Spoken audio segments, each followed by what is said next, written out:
Hey all, Heretic here with another Hearthstone Battlegrounds Player's Guide, and I'm here to bring you the information you need to help you win with Kurtrus Ashfallen. So get comfy and let's dive in. First, let's talk about Kurtrus's hero power, which comes in three forms. You start with the first one, and then you have to unlock it to get to the other two levels of it. So first is Final Showdown, and this is a passive that reads, buy 3 minions in one turn, give them +2/+2, progress this. This means the first 3 minions you buy will get this buff of +2/+2. Simple, effective. Next is Gain Momentum, and that reads, buy 4 minions in one turn, give your hand and board +2/+2, and progress this. That means any minions you bought before completing this quest will get +2/+2, whether they're on your board or in your hand. It's a decent buff. At this point in the game, it's a pretty good tempo jump. Also, anything you triple will apply the buff correctly also, giving them the correct amount of buffs they should have received while they were split minions. I've tested this, it does work fine. Finally is Close the Portal. And this is a passive that reads, buy 5 minions in one turn and give all your minions this game +2/+2 and complete this. So your hero power is done now. Everything in your hand, everything in your board, everything gets +2/+2 in the shop. You're going to get this going forward. It's really nice. Also, any tokens you summon in the game, so if you have a Death Rattle minion that dies, that shuffles out little minions, these will also receive the +2/+2, which is very important. This hero power does give you a good bit of tempo, and obviously the sooner you can complete this, the better. If you can unlock this really fast, say turn 5 or 6, you're off to the races. Odds are it's going to be more like 8, 9 you complete this, but it is possible to complete it very early with the right minions you find. Now, when it comes to tiering with Kurtrus, I always use basic curve. It just works really well for me. It flows. I really like those tier 2 minions. That's really what I want to buff, especially with those initial set of buffs, not really a set of tier 1 minions. That's usually the way I do it. You definitely could finagle it any other way you want, but this is the one I feel works the best. So when you're looking for the minions and strategies that you might want to use where you're playing Kurtrus, anything that generates instant economy when it comes to completing your hero power quest is what you want to look for initially. Alley Cat, Celemental, Shell Collector, Tad, Primal Fin, Reef Explorer. Towards the later end of it, Murazon, Tavern Tempest, or Goza. You should have this done before you're getting to tier 6 minions.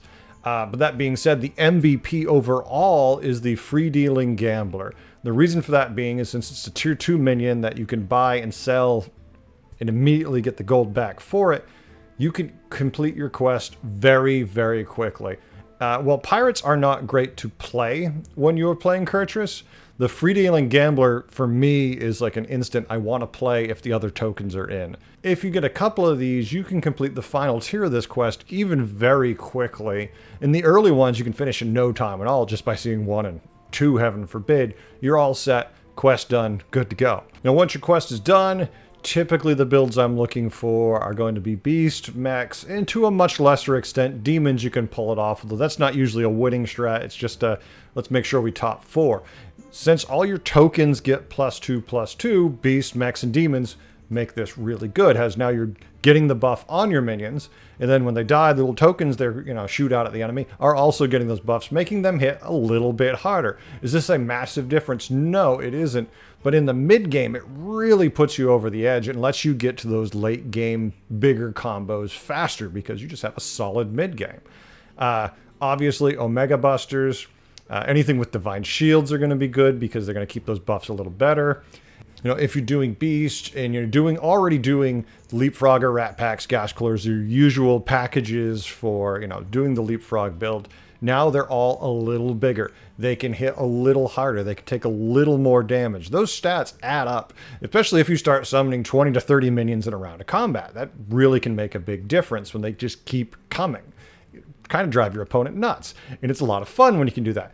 Because you're getting a little more stats, you can avoid some of those combos that people use, little cute things like zaps. Now maybe you're a little more likely to survive. Now when it comes to countering Kurtrus, it's your typical game of BGs. Be aware of the comp they're forming and counter them like you normally would, except remember, if you take your cursor and you put it over their portrait, it's going to show you where they are in the quest. And that's important. It lets you know if they're at stage 1 still in its late game, or if they're at stage 3. If you're lucky, they're ignoring their quest and they're just trying to high roll. Now their guys all hit a little harder unless they've high rolled too high. But, if it's turn 8 and their quest is done, you're probably going to be hurting no matter what they have on the table, unless they sold their board to complete the quest, which some people are crazy and do. So it just gives you a little more information and helps you win a little easier. Overall, Kurtrus is a lot of fun. I find his hero power to be very simple and thus very enjoyable. It's not one of the games where you have to sit there and rack your brain about how you're going to pull off the combo if you know what you're going for. All you want to do is make sure you buy a certain number of minions on a certain turn so you don't lose too much tempo, and then you complete the quest and hopefully gain that tempo back. Kurtrus is very strong in the mid game and the early late game because of the nature of that hero power. So the sooner you get it online, the better. But at the same time, don't sell everything to complete it unless you can afford to take that damage. If you get lucky and you high roll into a good triple or something, well, maybe then you want to. But every game's specific. They're all a little different. Overall, though, a lot of good fun. Get out there, have a good time with them. Stay tuned. I have more guides on the way. I hope you learned a few things and had a good time. I know I did. Bye.